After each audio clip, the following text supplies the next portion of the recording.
Our program is hosted Monday through Friday from 9 to 10 p.m. Eastern Standard Time, and each Sunday from 1:30 to 3 p.m.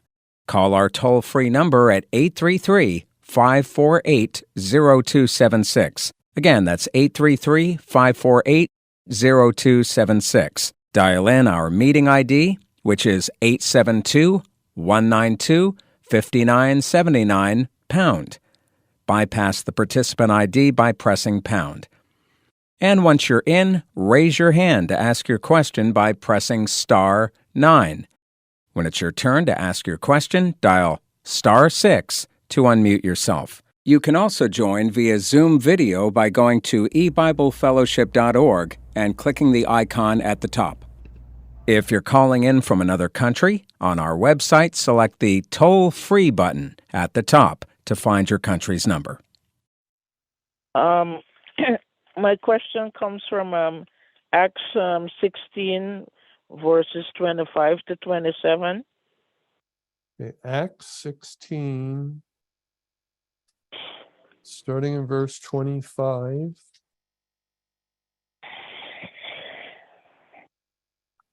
And at midnight, Paul and Silas prayed and sang praises unto God, and the prisoners heard them. And and suddenly there was a great earthquake, so that the foundations of the prison were shaken, and immediately all the doors were open, and everyone's bands were loosed. And the keeper of the prison, awaking out of his sleep and seeing the prison doors open, he drew out his sword and would have killed himself, supposing that the prisoners had been fled. In verses 25 and 26, I'm thinking that praying and singing praises to God is like declaring the word of God, so that the prisoners heard them and became saved, since faith comes by hearing, and hearing by the word of God.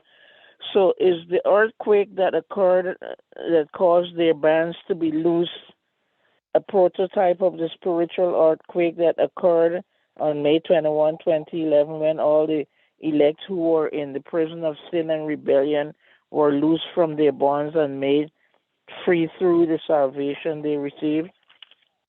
I think so. This was a miraculous earthquake. I mean, it was quite something, because we do not read that the ceiling collapsed, or that the walls fell down, or that the prison turned to rubble. It seems that the only damage that the earthquake did was to locks and chains. That's an amazing earthquake, very targeted, and so obviously God sent it, and God wanted all things that would hold prisoners to be loosed. And in the Bible, when we find, especially in the New Testament, we find language of those who are bound becoming loosed. That's pointing to being in bondage to sin and to Satan, and experiencing deliverance and freedom and salvation. And so here, also the time of midnight is a clue pointing to judgment. Now, when we read midnight, we by the reference to midnight itself, you cannot determine whether which judgment. It could be the judgment on the church, it could be the judgment on the world, but midnight refers to judgment, and then the context normally indicates which judgment would be in view. And so I think you're correct. They prayed and sang praises unto God.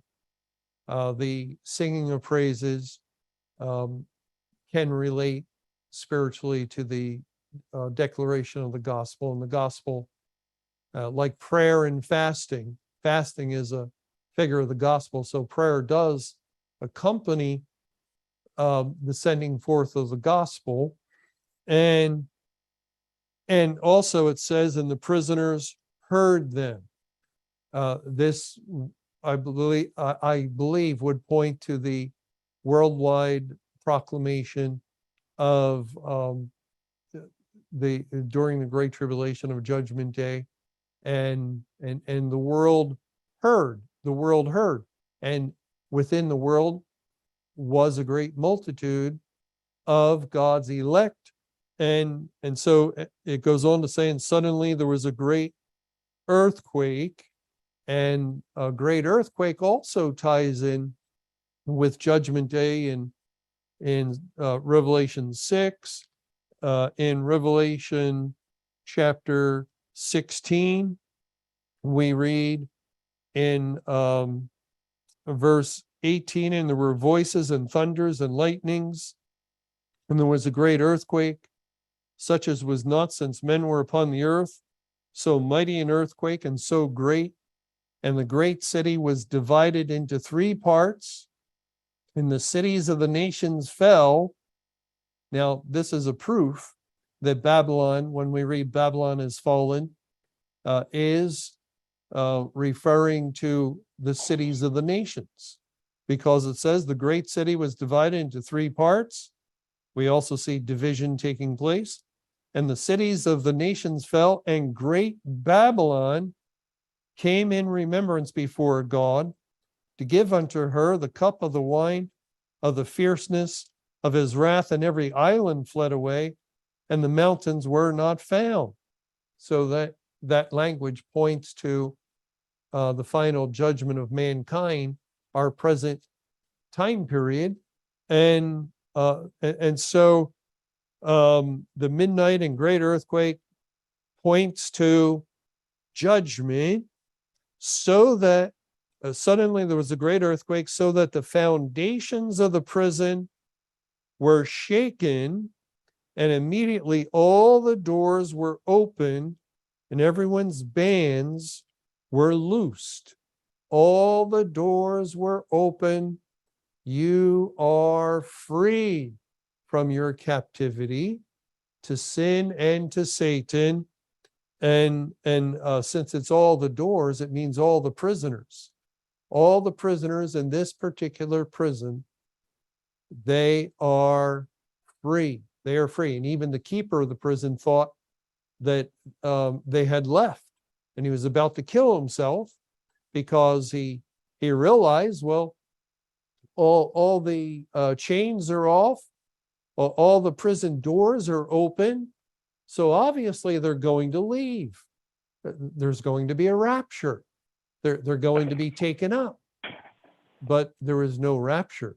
There's no rapture. And so all the prisoners within these prison cells, they remain after the great earthquake. Yeah, They remain. They're still in their cell. We're getting a little feedback. They're still in their cell, and we read in verse 28, but Paul cried with a loud voice, saying, "Do thyself no harm, for we are all here." And so the great multitude saved out of great tribulation, set free from spiritual bondage to sin and to Satan. Where are they?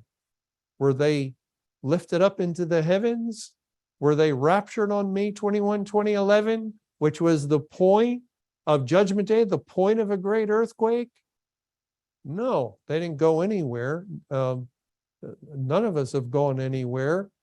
We are all still here. That is, we're still on the earth. And so we can give every appearance of being a prisoner like everyone else. We're still in our physical body that is seeing corruption, and yet our prison door is open. It's open. We have been freed, but God has some other plan. And notice the Philippian jailer and his family. That after this, after or at the point of the earthquake is when he's shaken. So he's impacted by what happens right at that time.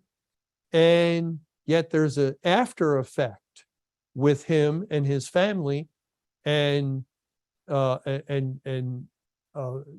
where he becomes saved, yes, historically, but spiritually, it would tie into this whole idea of the great multitude who have been set free from their sins and God's elect caring for the needs of their fellow.